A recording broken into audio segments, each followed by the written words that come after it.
The head of the union representing workers at General Motors car plant in Oshawa argued yesterday that the company's decision could lead to the collapse of the auto parts industry in Canada and demanded a sharp response from the Trudeau Liberals.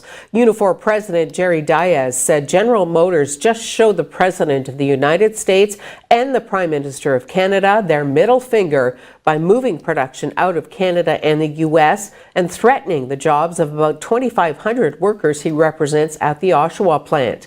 Diaz said after meeting Prime Minister Justin Trudeau on Parliament Hill that we're playing with a corporation that plays with their own rules, so we have to have governments that are going to play by very strict rules as well. Diaz said GM has moved production of 5 models of vehicles to Mexico and the United States in the past few years, and if the Oshawa plant closes, the company will have only one left here. He blamed low labor standards in Mexico. Diaz also said the revamped North American Trade Pact, which is set to be signed by the end of the week, by the way, should help eventually, but the parts that apply to the auto sector won't kick in for years, and by then it could be too late. Protesters chanted "Build that pipe" outside a Calgary Chamber of Commerce speech by Finance Minister Bill Morneau yesterday. Morneau said he understands the extreme anxiety in the Alberta energy sector over low prices. Every time a cabinet minister comes or, the prime minister comes, we need to get out and make our voices heard. There's a lot of pain right now in the energy sector in Canada. I mean, Western Canadian Select is at like $12.30 this morning. Like, that's abysmal. We need market access. We had pipelines approved. We've had pipelines killed. Now we have a nationally owned pipeline, and we're not seeing a lot of progress. So there's a lot of frustration, in the energy sector. The enormous challenge that we're going through, this isn't a Calgary problem or even an Alberta problem. It is a Canada problem that we get such an enormous discount on our resources. That's something we need to deal with. We need to think about how we can deal with it in a way that actually addresses the issue, which is that we don't have a way to get our resources to market. In the shorter term, we will support workers that face challenges, as we have before. In Alberta in 2016, we put in special zones for employment insurance to try and deal with some transitional challenges that people face. We are always going to be thinking about how we can support people.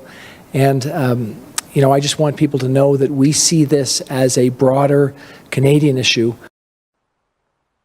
It was a different day for many elementary and secondary school students across our city. Instead of staying in the classroom yesterday, Skills Ontario invited groups of students to the YMCA to test their intuitiveness and their wits. With a lot of future opportunity for employment in the trades, students explored and developed skills required for trades when they were tasked with designing cardboard boats to be used in a friendly competition. Depending on the trade, there's a 13 to 133% increase in jobs available, depending on the specific trade. The boat was made out of 2 pieces of 4x8 corrugated cardboard and some duct tape. So we're here today to see students from the area do a cardboard boat race. Essentially, they get 2 hours to build a cardboard boat, and then we come down, race it, and do a weight portion as well.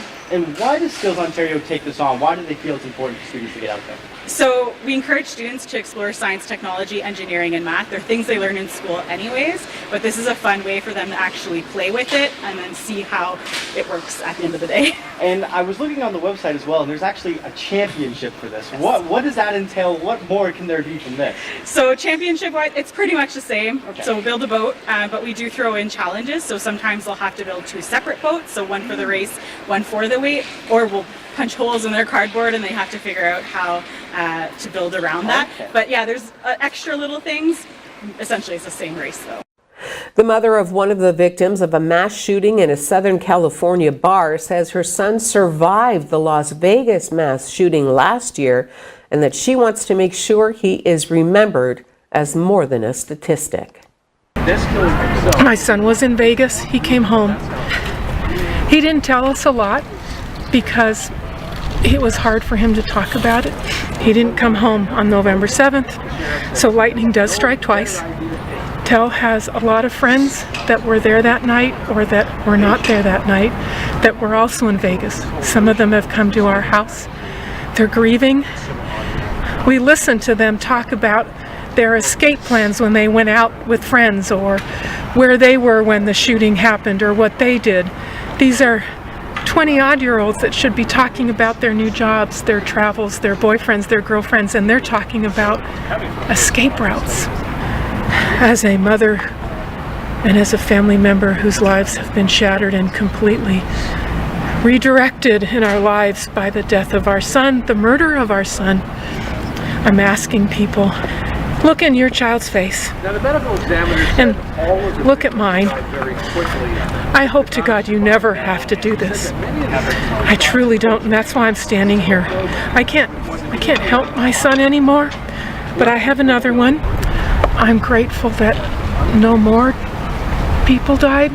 We're grateful for that, and we're grateful that so many of his friends did get out.